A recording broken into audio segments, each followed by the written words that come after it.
One of my favorite things to do as a priest is to actually officiate weddings. And I had the awesome opportunity and privilege to actually be at a wedding yesterday. It was very beautiful. And it was a first for me, not a wedding or that it was beautiful, but that this couple, they started dating not when they were adults, not together in college, not even high school sweethearts. They started dating back when they were in middle school. And so 10 plus years later, they're finally getting married. I mean, they started dating when they were had braces, for goodness sakes. And so the anticipation was so real for them and for their families. I would come in and was are you guys ready for this? And they're absolutely. Talk to their family. Are you guys ready? They're finally, about time. Friends, same thing. Finally, they've seen the writing on the wall forever. They've been best friends forever. They've been an awesome couple. Everyone could see this is going to end in marriage. This is awesome. And the day was finally here.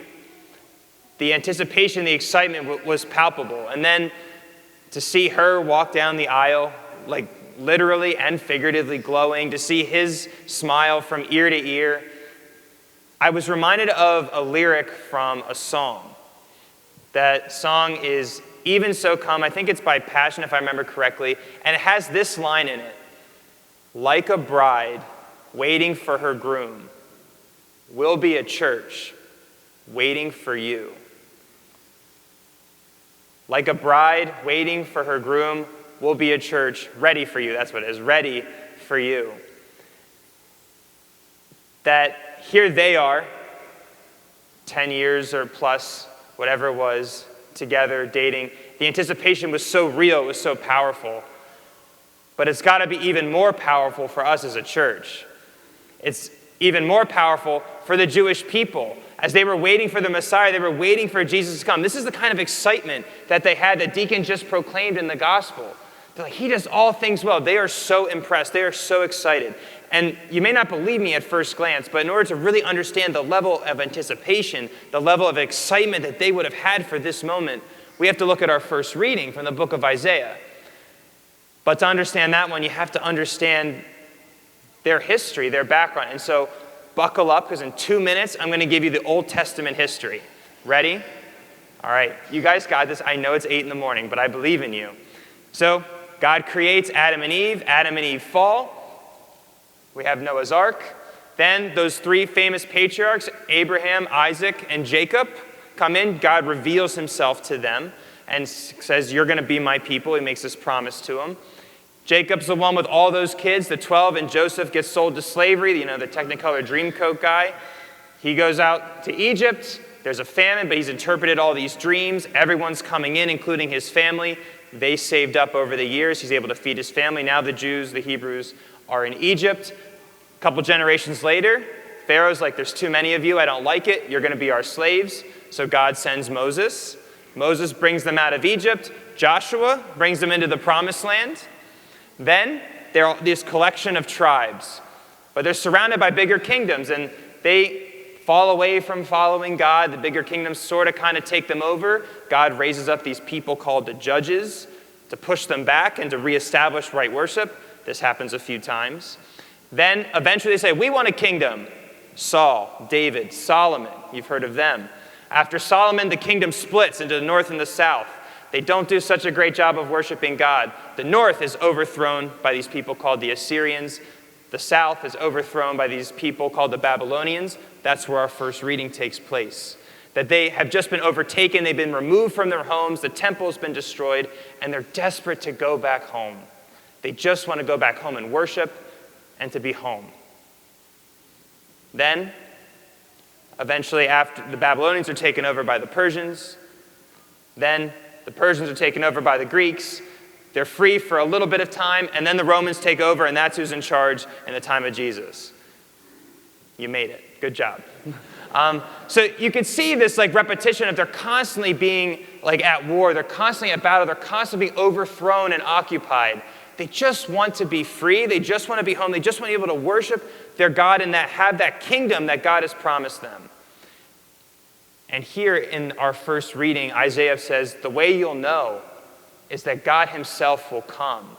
He'll come to vindicate you, come to free you. And what are the signs?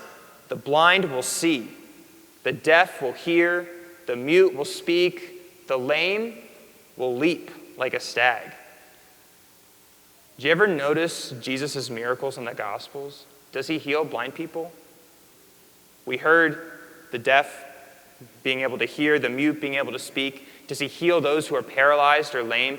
Yes, he does. What does that mean? He's not just doing nice things for people. He's not just healing them in a spiritual way. Jesus is sending a message. The one that you have been waiting for to set you free, to usher in the kingdom of God, is the one who's going to do all these things, and I am doing all of these things. That is why they're freaking out at the end of this gospel. They're like, oh my goodness, the one we've been waiting for generations is here. Just like the couple I married, they had all this anticipation, and then when the day finally came, the joy was like bubbling over. The joy, the excitement is bubbling over for the Jews right now. But then what happens? Some of them hold on to that joy. They follow Jesus. And then others get upset because he's not the kind of king, the kind of Messiah that they were hoping for, and they end up putting him to death. But still, there was that excitement. The one they've been waiting for generations is here. My friends, do we as a church, do we have that same excitement for the Lord to come again? If we think about the Lord coming again in his second coming, do we get excited? Do we get excited just like a bride waiting for her groom? Like, yes, this is my beloved. This is the one that I've been waiting for, that I lived my life for. I'm so happy that he is finally here and I can look on him face to face. Do we have that excitement? My guess is probably not. That all of us, in some way, shape, or form, are not that excited. Maybe we're just like lukewarm. We're like, yeah, whatever, I don't really think about it. Maybe we're afraid. Oh my gosh, like, I'm afraid that the Lord is going to judge me. I'm afraid that I'm not ready if he were to come right here, right now. What a beautiful thing to reflect on this week. That's my challenge for you and my challenge for myself, is to spend some time this week reflecting on the second coming. Lord, if you were to come today, if you were to come right here, right now, what is going on in my heart? Is there excitement? Is there fear? Is there an acknowledgement that I'm not ready? Because whatever kind of comes to the surface about what not being ready, let us ask the Lord to purge us of that. To purge us of whatever is holding us back from him, whatever is holding us back from following him with our whole heart, whatever is holding us back from having that excitement. Because, my friends, we as a church, as his bride and him as our beloved, we're called to be as excited as a bride waiting for her groom. May this not only be the words we speak, but by God's grace, may it be a reality.